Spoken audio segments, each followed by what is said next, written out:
تو بھائی میں یہ عرض کیا کرتا ہوں کہ بعض جو ظاہری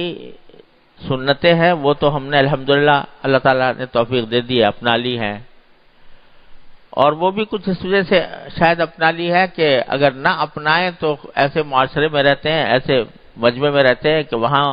اس کے خلاف کرنا مشکل۔ لیکن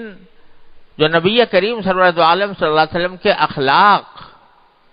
اور آپ کی جو صفات اور تعامل دوسروں کے ساتھ کا جو طریقہ تھا، ان سنتوں کو ہم نے سنت ہی نہیں سمجھا ہوا اور اس کو چھوڑا ہوا ہے۔ یہ سرکار دو عالم صلی اللہ علیہ وسلم کے رحم دلی، یہ سرکار دو عالم صلی اللہ علیہ وسلم کی تواضع، یہ دوسروں کا خیال، یہ دوسروں کے ساتھ رحمت و شفقت کا برتاؤ، یہ ساری چیزیں وہ ہیں جو چھوڑے ہوئے ہیں، اور اس کا نتیجہ یہ ہے کہ سنت کی برکات سے محرومی ہو رہی ہے، دور ہوتے چلے جا رہے ہیں۔ جب بات دراصل یہ ہے کہ جب اللہ جل جلالہ کے ساتھ تعلق مضبوط ہو جاتا ہے تو پھر اللہ کی مخلوق کے ساتھ بھی آدمی،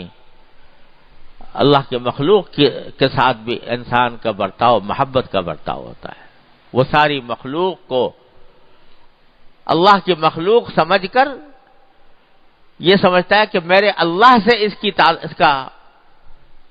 کا رشتہ ہے، تو لہذا جب اللہ مجھے محبوب ہے تو اللہ کی یہ مخلوق بھی مجھے محبوب ہے۔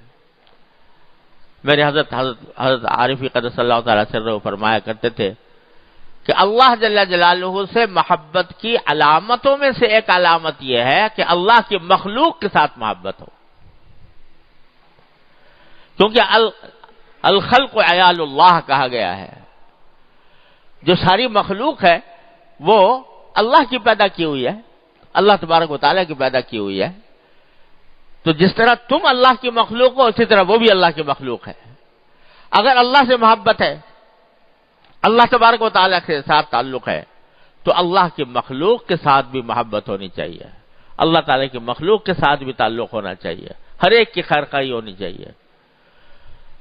یہ لازمی نتیجہ ہے تعلق مع اللہ کا، یہ لازمی نتیجہ ہے اللہ تبارک و تعالیٰ کی محبت کا کہ اس کی مخلوق کے ساتھ محبت ہو۔ حضرت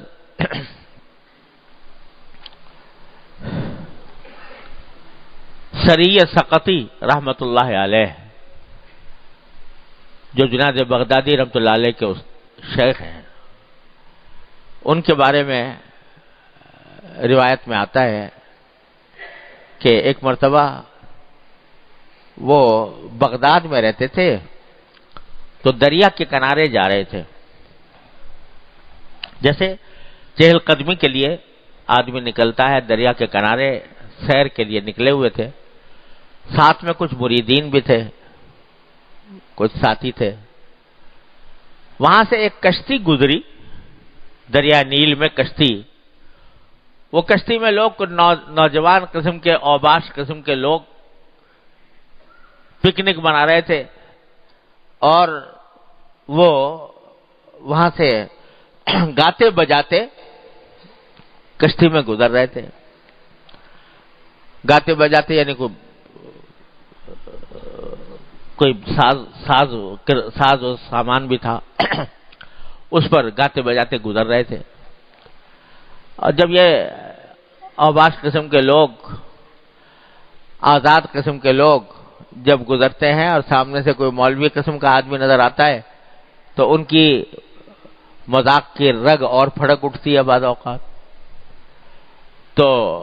دیکھا کہ یہ بزرگ جا رہے ہیں، اللہ والے ہیں اور مولوی قسم کے لوگ ہیں، تو انہوں نے ان کے اوپر کچھ فقرے کسنے شروع کر دیے، فقرے کسنے شروع کر دیے، یعنی گانا بجانا بھی ہو رہا ہے، ان کے اوپر کوئی فقرے کسے۔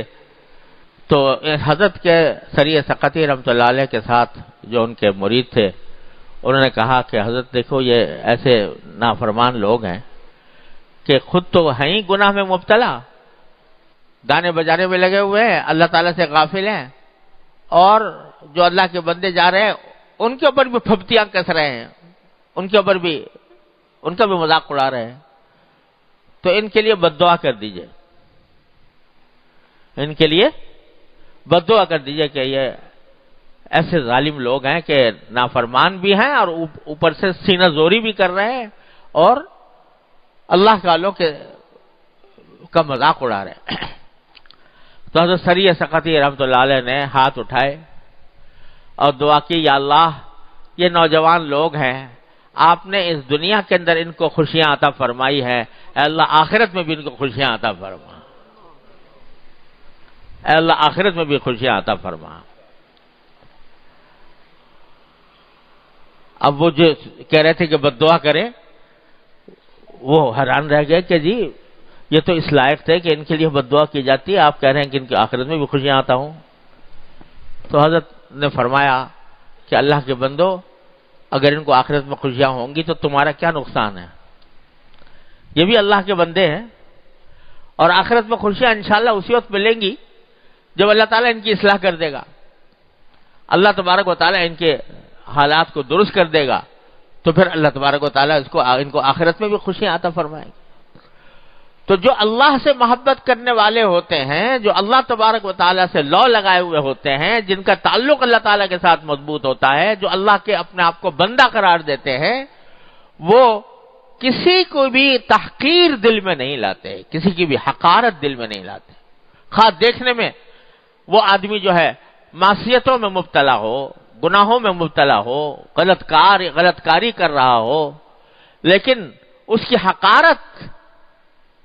جو اللہ والا ہوگا اس کے دل میں کبھی کسی کی حقارت پیدا نہیں ہوگی۔ حقارت اور نفرت ہے گناہ سے، گناہ سے اللہ کی معصیت سے بے شک نفرت ہونی چاہیے، بے شک اس کی حقارت بھی ہونی چاہیے، اس کی نفرت بھی ہونی چاہیے، لیکن جو شخص گناہ میں مبتلا ہے اس کی حقارت نہیں، اس سے نفرت نہیں، اس کی خیر خواہی، اس کی بھی محبت، یہ بھی اللہ کی مخلوق ہے، یہ بچ جائے کسی طرح، اللہ تعالیٰ کے عذاب سے بچ جائے، اللہ تعالیٰ کی ناراضگی سے بچ جائے۔